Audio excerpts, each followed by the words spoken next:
alunos, tudo bem? Uma alegria encontrar vocês mais uma vez. Hoje nós vamos trabalhar nessa aula de hoje sobre a filosofia e o contrato do Voltaire. Aí o contrato social do Voltaire. Inicialmente nós vamos dizer uma biografia breve aí do Voltaire, né? O François-Marie Arouet, conhecido como Voltaire. Ele nasceu em Paris em 21 de novembro de 1694, de família aristocrática, rica, né? Tinha posses, teve uma educação excelente, estudou política, direito, filosofia, latim, falava 3 ou 4 línguas, né? Escreveu obras importantes na área da filosofia, da poesia, textos, peças teatrais e também na área do direito, né? Ao lado do Rousseau, o Montesquieu foi um dos mais importantes filósofos aí dentro do iluminismo. Normalmente, quando a gente fala de iluminismo, a gente lembra de uma frase que é exatamente a frase do Voltaire, que é aquela em que ele vai falar: eu posso concordar, posso não concordar com nada do que tu me dizes, mas eu vou defender até a morte o direito que você tem de dizê-las. Então nós podemos, nessa frase do Voltaire, nós vamos entender que ele era uma pessoa extremamente ligada à questão da liberdade, né, da manifestação do pensamento, era vamos assim dizer, democrata, né, pensava numa democracia ou numa participação popular, né, mesmo que não fosse explicitamente através de uma democracia, mas ele defendia um modelo liberal, né, mais democrático, com participação das pessoas, né. Os iluministas então defendiam uma educação racional para os cidadãos, de modo que eles pudessem então afastar, né, a sua vida daquele estilo de vida bastante religioso, arraigado, conservador, né, um estilo mais medieval que figurava em boa parte das sociedades europeias quando o iluminismo deságua na Europa, né. As principais ideias dele: defendia o progresso, a ciência, a racionalidade, acima de tudo, a liberdade de expressão, como eu já disse na frase dele: posso não concordar com nenhuma das suas palavras, mas defenderei até a morte o direito que você tem de dizê-las. Isso precisa entrar em vigor, inclusive aqui, né, no Brasil hoje, em que as pessoas querem calar a voz dos outros, em que qualquer pessoa que manifeste a sua expressão contrária a quem está no poder já é logo perseguido, rotulado, precisa ser eliminado, destruído, né? Governo que autoriza montar dossiê para perseguir funcionário público, né? Professores, antifascistas. Olha, pessoal, nós vamos ser sinceros, né? Todo mundo que é contra o fascismo é porque é democrático. Então, se qualquer um que tem uma postura democrática vai ser inevitavelmente antifascista. Então vai ter que perseguir boa parte do mundo, né? Porque boa parte do mundo, por mais que não entendam e nem sejam politizados, entendem que o regime democrático é algo importante que a gente precisa prezar, valorizar, né?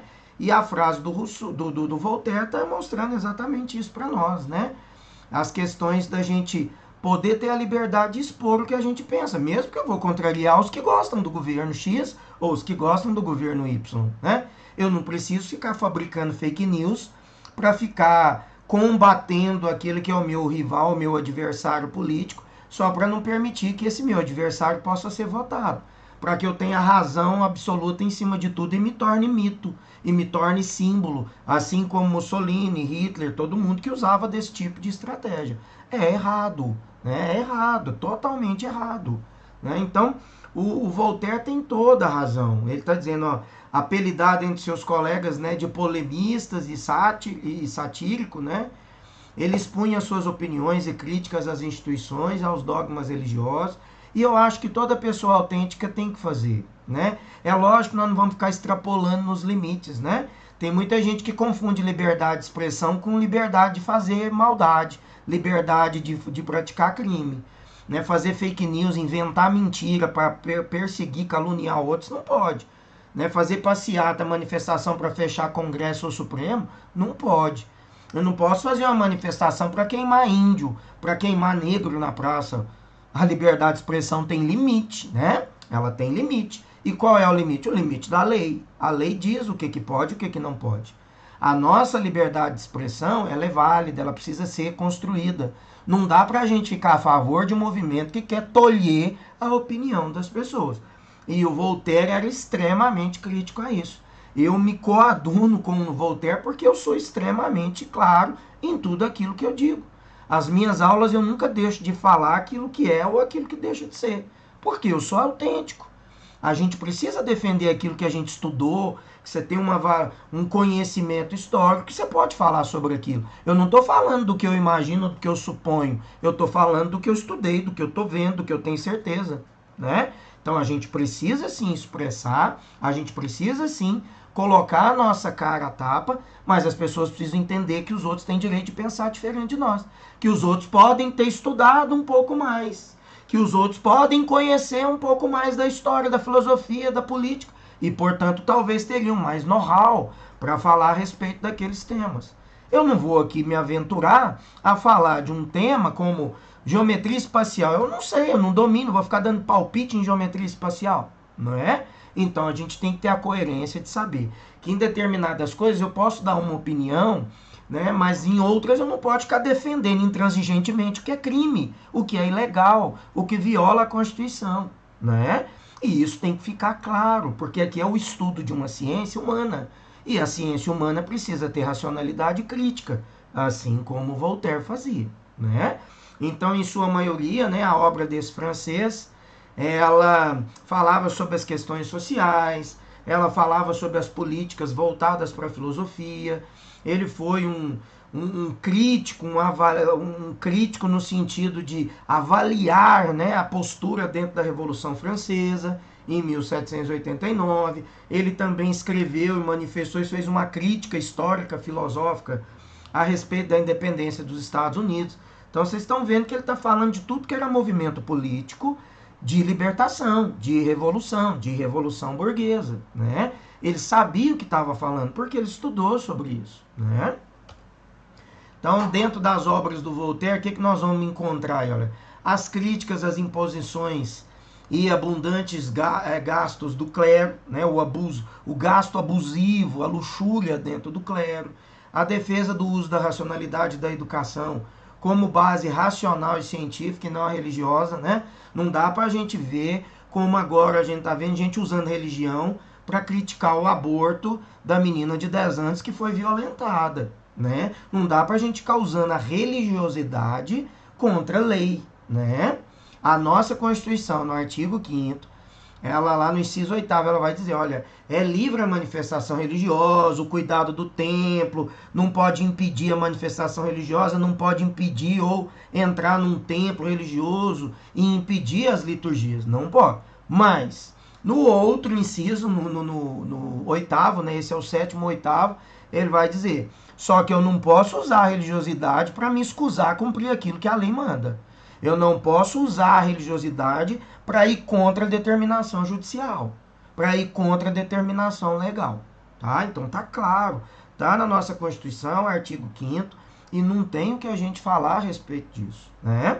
Então, o afastamento das ideias e práticas medievais, né, como tortura, como vilipendiar direitos, como fazer escárnio de pessoas, amarrar a pessoa no pau e tacar pedra até morrer simplesmente com uma denúncia vazia, sem prova de que a pessoa fez isso ou fez aquilo, né? Então, esse tipo de prática violenta, intempestiva e que não respeita o direito legal das pessoas, ele era contra. Assim também eu sou, né? Então, criticava as oligarquias por conta da sua participação política, envolvimento, de usar do poder político para ganhar para si ou para o seu próprio grupo. É isso, uma oligarquia. Reúne pessoas para trazer e angariar riqueza, vantagens para esse próprio grupo, mesmo que a grande maioria passe fome, mesmo que a grande maioria morra à míngua, né? Ele era crítico a esse tipo de oligarquia. Defendia aí uma monarquia esclarecida, clara, seguindo a lei, monarquia constitucionalista, né? A defesa da existência de um Deus, mas que não intervém, né, mais no universo. Então ele acreditava em Deus, ele não era um ateu, mas ele ia dizer, olha, esse Deus, gente, né, que não intervém mais no universo. Quer dizer, não é um Deus absoluto, capaz de justificar todas as práticas indecorosas, violentas e desumanas. Ah, é vontade de Deus. Ah, isso aconteceu porque Deus. Ah, o terremoto é vontade de Deus. Ele não se coadunava com esse tipo de explicação. Porque senão a gente vai justificar tudo quanto é mazela, crime, violência, vai justificar na vontade de Deus. Coitado de Deus, né? Vai assumir culpa de gente maléfica demais, né, gente? Deus vai carregar um peso muito pesado de quem está muito mais a serviço do demônio do que simplesmente de Deus. Vamos ser coerentes, né? O Voltaire tem razão nesse aspecto. Aí o poligenismo, né? Que é uma temática importante, recorrente, vestibular, prova, redação, viu? Poligenismo, você pode usar as ideias aí do Voltaire com relação a essa teoria. Então, o filósofo francês era o defensor, né, dessa teoria polêmica, tinha controvérsias em relação a essa obra dele chamada O Poligenismo, né? Voltaire então defendia que cada variação da raça humana teria uma origem distinta, né? Esse posicionamento dele foi criticado por Montesquieu e por outros pensadores dentro do iluminismo e também por outros filósofos, por alguns filósofos. A polêmica original distinta dessas raças distintas, né? Ela foi parcialmente solucionada quando Montesquieu afirmou, né, que apesar desses erros, de muitos erros, Voltaire estava sempre certo ao criticar os defensores da escravidão e a lutar contra a escravidão. Tá vendo? Mais uma afinidade que eu tenho com o Voltaire. Eu estou dizendo, na luta contra a escravidão, ou você usar da sua raça, de uma suposta superioridade para excluir, matar, escravizar, torturar, dizimar astecas, incas, maias, como a gente sabe que na nossa história teve, eu também não fico satisfeito com isso. Eu estou de acordo com o Voltaire. E o próprio Montesquieu mais tarde reconheceu, falou, olha, o Voltaire tinha razão. Não dá para a gente justificar a escravidão falando que uma raça possa escravizar a outra, né? Então essa visão poligenista, né, ela foi importante porque colaborou com a rejeição, né, do autor à Igreja Católica de que os homens teriam surgido a partir de um único casal, que seria o Adão e Eva, né? Além dele ter lançado duras críticas à igreja, ao clero, ao posicionamento, sobretudo econômico e político, né, do clero, ele criticou também o islamismo e o judaísmo dentro daquilo que era o aspecto do seu conservadorismo e de superioridade e intolerância, né? Já que essas duas religiões também tendem a ser intolerantes com uma visão distinta de outras religiosidades, né?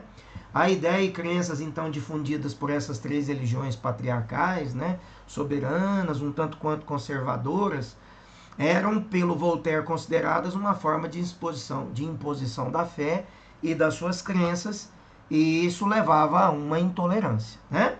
Olha aí mais uma frase atualíssima, né? Que muitos estão precisando pôr a carapuça a partir dessa frase, né? Para saber quem controla a sua vida, simplesmente descubra quem você não tem permissão para criticar. Tá vendo? Então, quando a gente faz uma crítica na rede social e é perseguido, quando a gente faz uma crítica na sala de aula, o aluno vai lá na coordenação falar que estou criticando o governo, né? Tá errado. Você tem todo o direito, o aluno tem todo o direito de pensar diferente de mim. Mas se aquilo que eu estou dizendo está baseado na ciência, na teoria, naquilo que eu estudo há 22 anos, eu acho que eu mereço também respeito naquilo que eu estou pensando, né? Então, quer dizer, do mesmo jeito que a mídia fala o que ela bem entende, sobretudo quando ela é comprada para falar bem daquilo que normalmente oprime o ser humano, né? Se a gente tem blogs, fake news, um monte de sistema falando o lado dominante da coisa.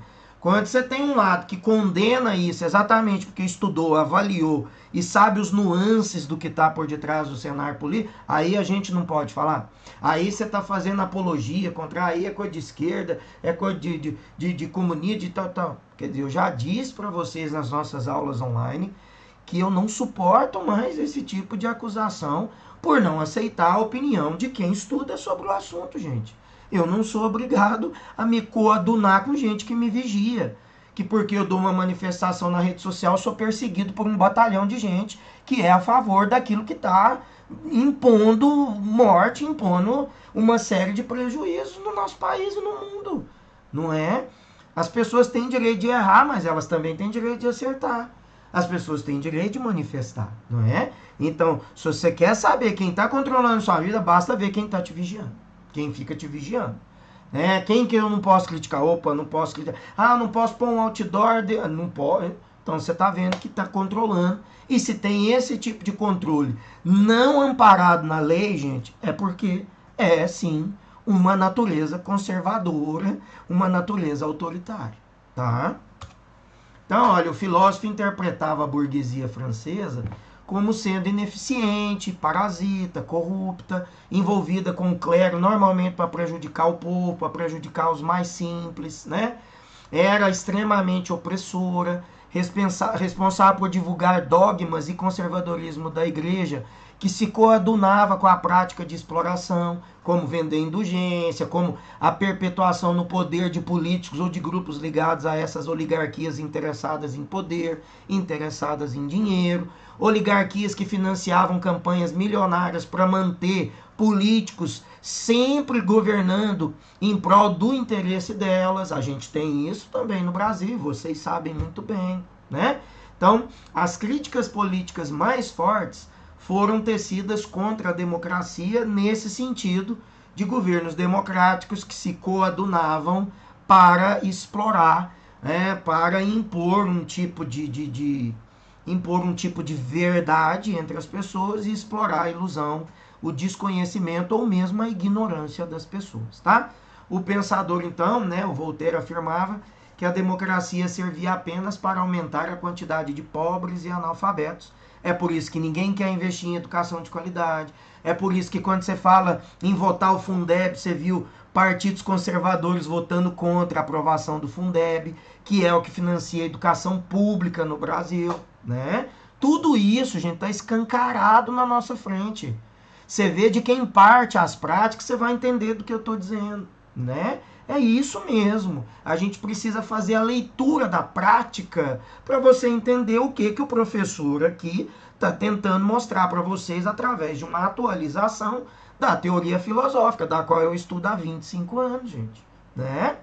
Eu estou há 22 anos, eu sou advogado, professor de direito constitucional.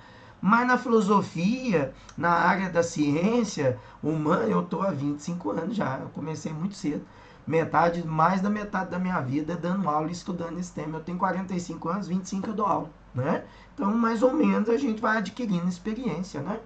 Então, olha, ele afirmava, né, que esse tipo de modelo democrático está escravizando, está impondo opressão, né? Está se aproveitando para explorar esses simples, esses coitados, aqueles ignorantes ou os analfabetos políticos, que sempre falam que odeiam político e sempre estão votando em políticos que estão fazendo esse tipo de prática, alimentando, né, corrupção e alimentando a exploração de pessoas. Tá? Então, dentro do contrato dele, ele vai propor duas alternativas. Primeiro, países ricos já desenvolvidos deveriam adotar o liberalismo, como era a grande maioria dos iluministas defendiam. Os países pobres ou que ainda estão em desenvolvimento, subdesenvolvidos, precisavam adotar o despotismo esclarecido. O despotismo esclarecido, gente, está aí, ó, a monarquia esclarecida é um rei capaz de realizar mudanças significativas, já que considerava, né, que os cidadãos mais abastados jamais seriam capazes de fazer as mudanças necessárias. Então, por que não podia ser a democracia, né, essa democracia que o Voltaire aqui condena? Porque os caras vão aproveitar da vantagem, da alienação, da ignorância, do analfabetismo político de pessoas para se dar bem, para se locupletar com aquilo que é público, com aquilo que é alheio. Então ele fala, é o rei que tem que tomar essa providência no sentido de ajudar aquele que precisa ser ajudado. Tirar essas pessoas da condição de opressão, de fome e de miséria, né? Ao longo da vida, então, Voltaire mudou um pouquinho, né, a ideia dele, passou a defender que as mudanças deveriam ser realizadas pelo próprio povo. É por isso que eu estou dizendo da democracia, que no final ele já era mais democrático, desde que essa democracia respeitasse fielmente um texto constitucional, tá? Então, a mudança aconteceu após ele presenciar práticas despóticas, né, autoritárias, né, reversas e pouco eficientes do rei prussiano Frederico o Grande, né, de quem Voltaire era amigo e acompanhava de perto e ficava assim, escandalizado com a prática despótica do Frederico o Grande, né? O despotismo, o despotismo, o fascismo, os regimes totalitários, o nazismo, né? Esse comunismo extremado, que não é comunismo no termo correto, né? Mas que a gente chama de comunismo, como lá o do Stalin na Rússia, né? Não é comunismo no termo correto da expressão sociológica, isso não é comunismo. Mas a gente fala que isso é comunismo. Então tá, esse comunismo stalinista de extrema esquerda, opressor, que matou, esse também não é aceito, né? Ninguém aceita esse tipo de prática, tá bom? Então, todo governo despótico, autoritário, ele vai gerar violência, ele vai impactar a sociedade em geral. Então, algumas das polêmicas, ele foi preso 2 vezes porque era um crítico mordaz da Igreja Católica, ele interferia muito no sistema político francês, sempre dando opiniões claras e contundentes a respeito daquilo que ele não concordava.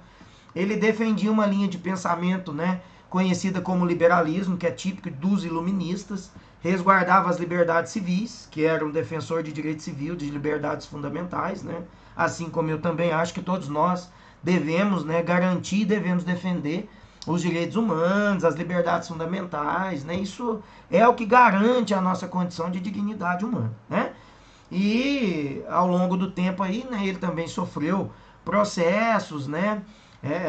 E ele criticava o aumento de impostos, financiamento de guerra, sobretudo quando prejudicava pessoas mais simples. Tá bom, gente? Olha, foi muito bom estar com vocês nessa aula do Voltaire.